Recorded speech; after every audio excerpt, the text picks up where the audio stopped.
Magandang araw sa ating lahat mga boxing fans sa mang panig ng mundo. Ang labanan o bakbakan na ating tatalakayin ngayon ay ang sa pagitan ni Hayato Tsutsumi kontra Luis Muncion Ventura. Na kung saan ang bakbakan na ito ay magsisilbing isa sa undercard sa Kazuto Ayuka kontra Jasper Perez na gaganapin sa Tokyo, Japan ngayong Disyembre 31 taong kasalukuyan. Itong si Tsutsumi at Ventura ay nangangampanya po sa featherweight division. 10th round of professional boxing. Maghahayag po tayo ng sarili nating fight prediction and analysis, pero bago natin yan simulan, inaanyahan ko po kayo na sana supportan po nyo ang ating munting channel sa pamamagitan po ng pag-like, pag-share, and pag-subscribe. Maraming salamat po.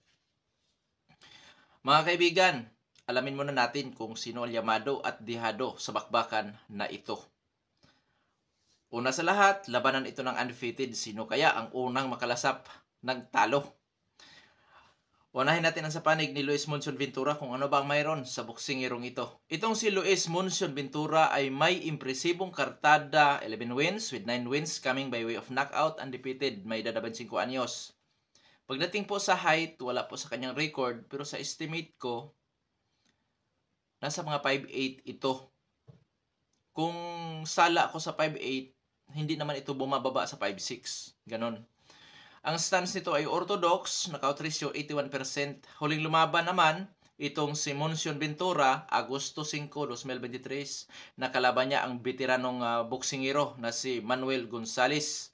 Na kung saan po, naipanalo ni Luis Muncion Ventura ang kanyang laban kay Manuel Gonzalez by unanimous decision. Karanasan o eksperyensya nitong si Luis Muncion Ventura. Ang pinakamatinding nakalaban nito na masasabi natin veterano ay si Manuel Gonzalez at Dixon Flores. Kaya ko naman nasabing veterano itong si Manuel Gonzalez, mga kaibigan. Mayroon itong 55 or 56 total fights, 22 wins with 31 losses with 2 draws. Yan po ang Manuel Gonzalez, na kung saan mga kaibigan, bagamat mas marami ang kanyang talo kaysa kanyang panalo, pero tandaan natin na sa dinami-daming laban nito, mga kaibigan, ikumpara kay Luis Muncion Ventura, syempre mas lamang sa karanasan, mas veterano si Manuel Gonzalez, na kung saan tinalo siya ni Muncion sa kanilang bakbakan po, mga kaibigan. Pagdating naman sa skills nitong si Luis Muncion Ventura, boxer puncher ito, mga kaibigan.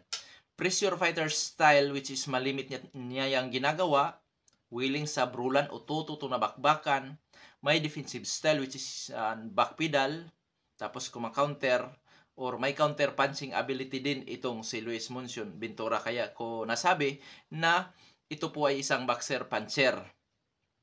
At idagdag ko pa, mga kaibigan, yung kanyang power, timing at accuracy. Ang kakulangan, sa nakikita ko, yung kanyang depensa. Medyo maluwag sa depensa ang boksingirong ito. Sa panig naman ng Japanese fighter na si Hayato Tsutsumi, ang boksingirong ito ay may impresibong kartada, 3 wins with wala pang naipanalong laban by knockout, undefeated, may edad lamang na 24 anyos. Height 5 foot and 7.5 inches o 171 cm. Orthodox ang kanyang stance. Knockout ratio 0. Wala pa. Kasi wala pa siyang nai-knockout sa kanyang mga naging laban. Huling lumaban, Mayo 31, taong kasalukuyan, nakalaban niya ang ating kababayan na dating world title challenger na si Gio Santissima. Nakataya sa bakbakan ang bakanting OPBF or Oriental and Pacific Boxing Federation featherweight title. Na kung saan po, mga kaibigan, tinalo dito si Santissima by unanimous decision.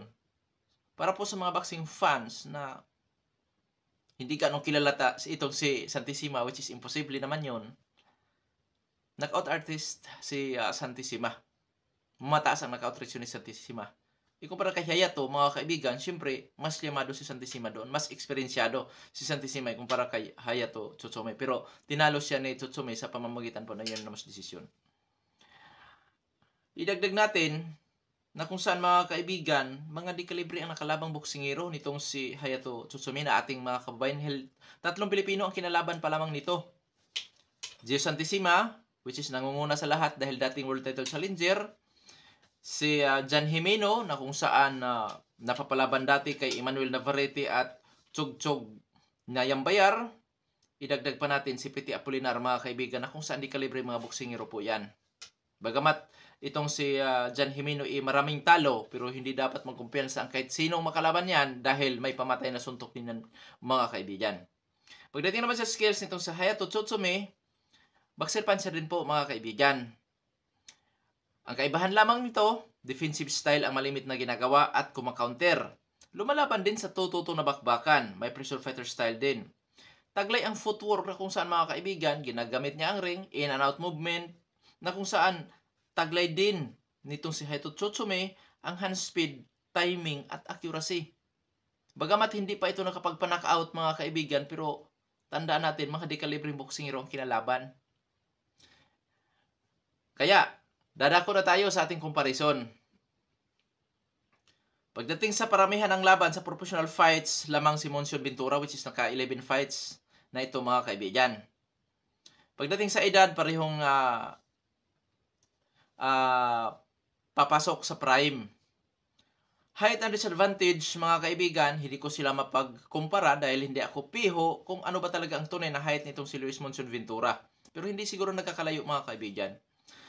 Pareho ang kanilang stance, which is orthodox, pero pagdating sa power, abay malayo talaga ang diferensya, which is 81% ang knockout ratio ni Luis Monsieur Ventura. Activity, parehong aktibo ang dalawang maglalaban. Ngayon, pagdating sa karanasan, lamang naman sa uri ng kinalaban si Hayato Tsutsumi ikumpara kay Luis Monsieur Ventura po, mga kaibigan. Sa skills naman, parehong boxer puncher, pero magkaiba ang kanilang estilo. Defensive style si Hayato Tsutsumi, pressure fighter style naman itong si Luis Monsieur Ventura. Lamang sa hand speed, footwork, itong si Hayato Tsutsumi. Ito namang si Luis Monsieur Ventura, bagamat medyo may kabagalan ito kung bumabato ng suntok, pero taglay naman yung power, mga kaibigan. Na ika nga ni Gennady Golovkin, isang suntok lang kayang magpabago sa takbo ng laban. Kaya naman, mga kaibigan, fearless ang aking gagawing prediction dito.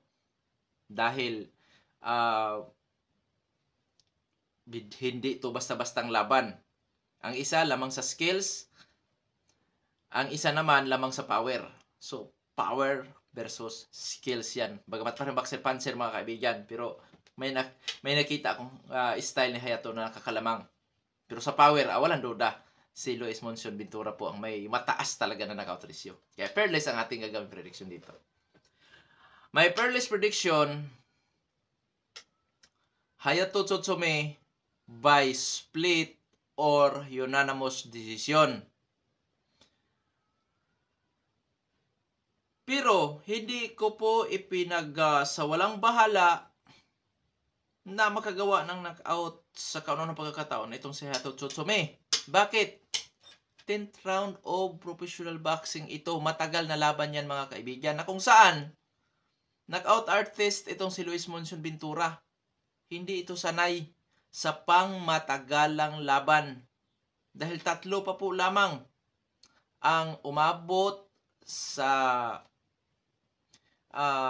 sukdulang rounds sa mga kinalaban ni Monsieur Ventura. Malimit talaga na panalo niya ang laban by technical knockout or knockout po, mga kaibigan. So may tendency, baka kapusin sa hangin itong si Luis Monsieur Ventura. May posibilidad po yan, mga kaibigan. Dahil sa ito po ay fearless prediction, ibig sabihin lamang noon, malaki din ang tsansa ni Luis Monsieur Ventura dito sa laban na manalo. Sa anong paraan? By knockout. Opo. At kinakailangan ni Luis Monsieur Ventura na i-knockout si Hayato Tsutsumi para makapiho sa panalo. Dahil kung mawi sa puntusan at magkaroon lamang ng dikit sa scorecards, although hindi ko naman minamaliit itong si Luis Monsieur Ventura na kung saan pwedeng may domina niya ang laban gamit ang kanyang power at yung kanyang pagka-pressure fighter. Pwedeng mangyari yan, mga kaibigan, na may dominan niya ang laban dahil mataas talaga ang kanyang knockout ratio, which is siya po ay isang power puncher. pwedeng maidominan niya mga kaibigan ang laban. Oo. Pero, tandaan natin, dayo siya dito.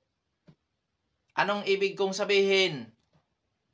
Once na magkaroon ito ng dikit sa scorecards, kahit pa lumamang ng kaunti itong si Luis Monson Ventura, malaki pa rin ang posibilidad na i-award dito kay Hayato Tsutsumi ang laban sa tinatawag na hometown decision. Kaya naman po mga kaibigan, kung nais talaga nitong si Luis Monson Ventura na manalo sa bakbakan na ito at maprotektahan ang kanyang malinis na kartada, kinakailangan niyang i-knockout si Hayato Tsutsumi.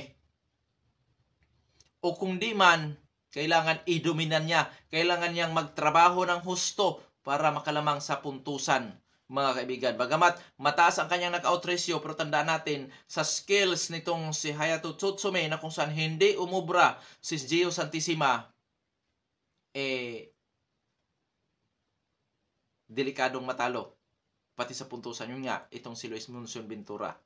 Kaya mga kaibigan, dito, kinakailangan talagang in-knock-out ni Luis Monson Ventura si Hayato Tsutsumi para napakapiho sa panalo. Dahil kung sa puntusan, bagamat may tsansa pa rin naman, bagamat hindi na ako magugulat kung sakaling may panalo rin ni Luis Monson Ventura ang laban by unanimous decision or split decision, pero malaking trabaho yan para kay Luis Monson Ventura para makalamang kay Hayato. Dahil kung sa skills tayo, lamang sa speed, bagamat lamang sa power si Luis Monson Ventura, yung speed at accuracy at ang pagkamagalaw nitong si Hayato Tsutsumi ang posibleng magpahirap ni Luis Monson Ventura na hindi makapagpatama ng solido dito sa Japanese fighter na si Hayato Tsutsumi. Kaya yan mga kaibigan, sa laban na yan, ang dapat talagang gawin nitong si Luis Monson Ventura, i-knock out si Hayato Tsutsumi para makapiho sa panalo po mga kaibigan.